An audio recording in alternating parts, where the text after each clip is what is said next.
Jeg hedder Celine. Jeg hedder Bastian. Jeg hedder Adam. Jeg hedder Emma. Jeg hedder Aziz Gorum. Jeg er 18 år gammel. Jeg er 20 år gammel. Jeg er 16 år gammel. Jeg er 20 år gammel. Jeg er 18 år gammel.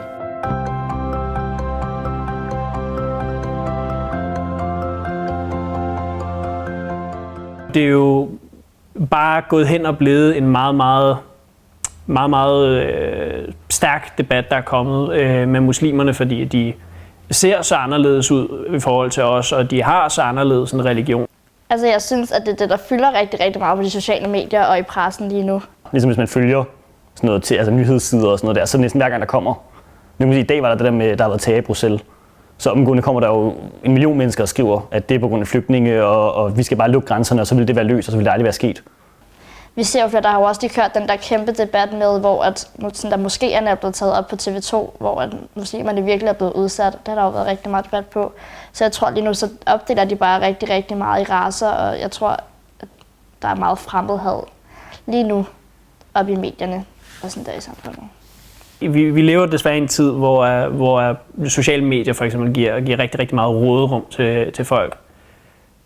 Så der er rigtig, rigtig meget på sociale medier, hvor folk de kommer ud og tror, de kan spy hvilket som helst vitriol, de har lyst til.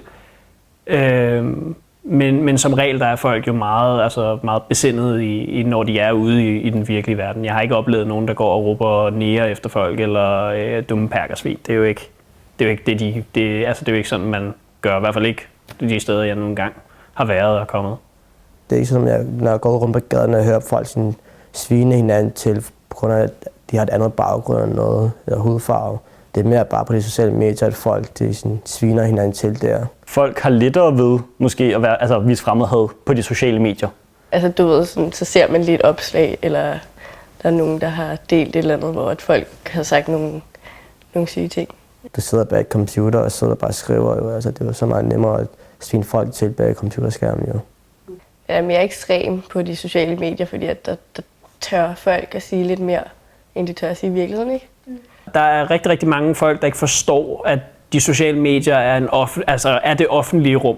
Og så tror de kan sige hvad som helst, fordi det er jo venner og familie, der ser det. Problemet er jo bare, at det er det ikke. Det spreder sig jo ligesom, hvis der er nogen, der klikker like, så kan en hel ekstra bunke mennesker se, hvad der står. Du kan skrive noget på Facebook, og så kan du lukke det ned, hvor der ligesom kommer en modreaktion, hvis du går ud og siger til en eller anden, eller noget, ikke vil mange, der snakker med flygtninge, men hvis du går ud og siger til en indvandrer, ligesom, jeg synes ikke, du skal være her, så kommer der en reaktion, hvor på de sociale medier, der kan du sådan set skrive, hvad du har lyst til, ikke? Og så gå fra det, uden der er rigtig konsekvenser ved det.